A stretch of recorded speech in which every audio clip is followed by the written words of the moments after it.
Hello tout le monde, c'est Alex, j'espère que vous allez bien, bienvenue dans cette nouvelle vidéo. Aujourd'hui on se retrouve sur comment faire des poils, fourrures ou cheveux sur Blender. Globalement c'est la même chose. Donc je vais vous montrer comment faire exactement la même chose que vous voyez ici.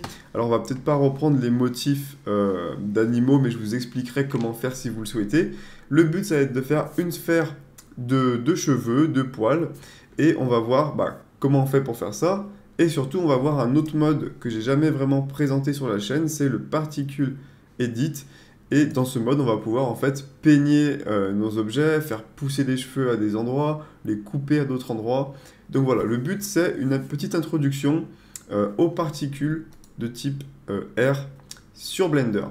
Donc si jamais tu débutes sur le logiciel, je te conseille de rejoindre la formation gratuite, c'est le premier lien en description. À l'intérieur, tu vas apprendre toutes les bases pour pouvoir débuter sur Blender. Je te conseille vivement si tu veux vraiment progresser.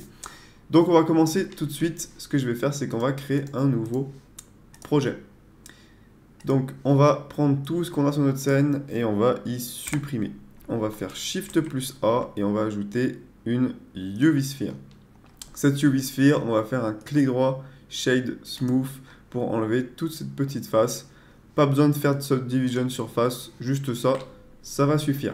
Ensuite, on va ajouter du coup un système de particules pour avoir nos cheveux. Donc pour faire ça, on va dans Particules Properties juste ici. On sélectionne bien notre sphère, on clique sur plus pour ajouter un système de particules. Donc là, bien sûr, vous pouvez donner un nom, etc. si jamais vous en avez plusieurs. Et on va pas mettre émetteur parce que par défaut, émetteur, voilà ce que ça fait. Donc dans ma formation complète, j'ai tout un chapitre sur les particules type émetteur, avec les forces, etc. qu'on peut faire dessus, tout ce qu'on peut faire. Donc si jamais ça vous intéresse, vous avez également le lien vers la formation complète en description. Nous, on va s'intéresser à R, juste ici. Voilà. Quand on clique dessus, on a une boule avec des cheveux immenses. Voilà. Donc déjà ici, dans émission, on a accès au nombre de ces particules. Donc là, il y en a 1000 sur notre sphère. Et on a accès aussi à la longueur de ces particules, de ces cheveux. Donc là, ils font 4 mètres. Donc on va baisser ce paramètre. Vous faites comme vous voulez. Moi, je pense que on va le mettre à peu près comme ça. Le nombre ici, je pense qu'on peut ajouter un 0. Quoique ça peut peut-être faire beaucoup après quand on va mettre... quand on va en mettre plus avec les children. Donc je pense qu'on va en mettre 5000 déjà, voilà. On va pas activer Air Dynamics, on va aller dans Render juste ici. Donc là ici, on peut voir que dans Material, c'est écrit défaut Material. Donc qu'est-ce que ça signifie? Ça signifie que le matériau de notre sphère, ici, il n'y en a pas vraiment. Ça va prendre le matériau par défaut, donc le gris, blanc, classique sur Blender. Donc on va créer un matériau. Ici, je clique sur New. Et là, du coup, je vais le renommer, par exemple, violet. Comme ça, on va mettre les particules en violet. Hop.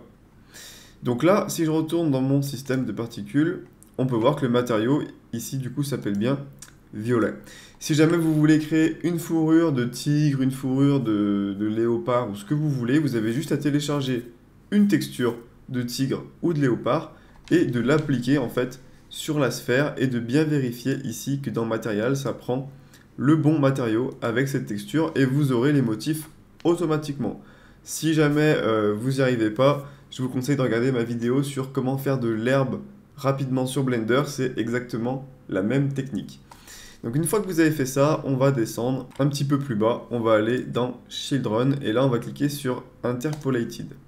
Et là en fait ça va créer plein de copies de nos particules pour rendre ça beaucoup plus volumineux on va dire, sans que ça prenne plus de ressources sur notre ordinateur, donc c'est ça qui est bien.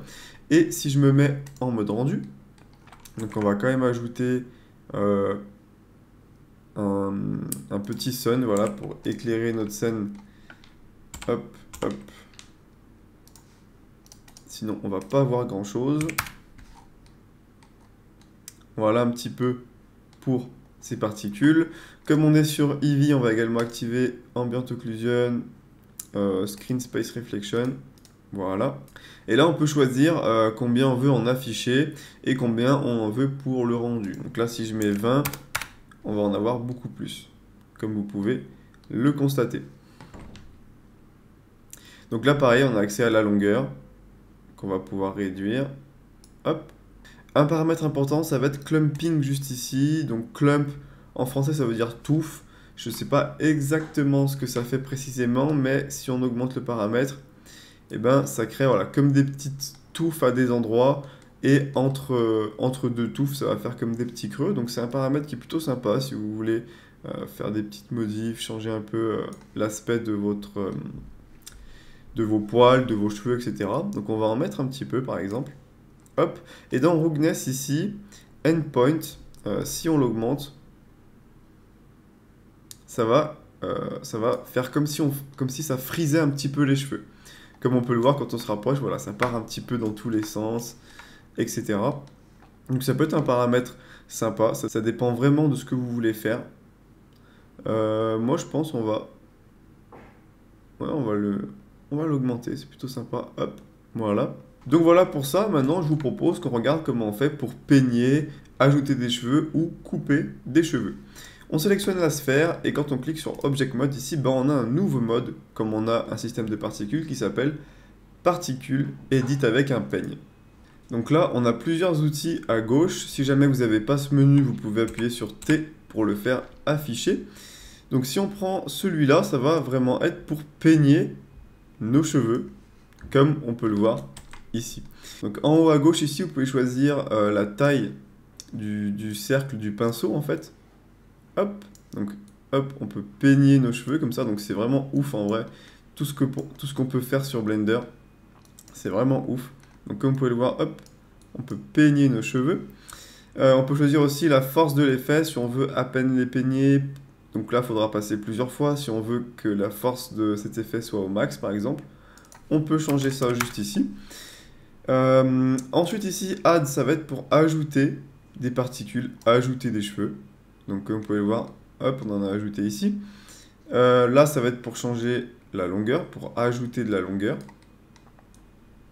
Voilà, donc là, j'ai ajouté un peu de longueur. Ici, ça va être pour rendre ça un peu plus touffu, un peu plus dans tous les sens, voilà. Ça peut être pas mal aussi d'en mettre, donc je vais vous montrer ce que ça fait, voilà. Et ici, Cut, c'est pour couper tout simplement les cheveux. Donc si je me mets comme ça, hop, je peux faire une coupe toute droite directe, vraiment comme un coiffeur. Petite coupe. Et voilà, du coup, on peut peigner aussi si on veut en regardant nos cheveux en direct. Par contre, ça peut faire ramer un petit peu l'ordi en fonction de votre configuration. Donc pour afficher ça, vous avez juste à aller ici et vous cliquez, alors il me semble que c'est dans Options, voilà, vous cliquez sur Children et là vous pouvez voir ce que vous faites en direct. Donc on va retourner hop en mode objet. Et voilà un petit peu du coup ce qu'on a fait sur notre sphère avec nos cheveux. Donc voilà, j'espère que cette petite vidéo rapide vous aura plu. N'hésitez pas à refaire en même temps. Comme ça, vous pouvez mieux mémoriser où je clique, qu'est-ce que je fais et vous amuser avec ça. J'espère que ça va vous servir. J'espère aussi que vous y êtes arrivé. Et du coup, si cette vidéo vous a plu, n'hésitez pas à liker et à commenter. Ça m'aide énormément. Posez des questions si vous le souhaitez. Et abonnez-vous à la chaîne si vous voulez plus de vidéos dans ce style. Donc voilà, c'était Alex et je vous dis à bientôt. Ciao!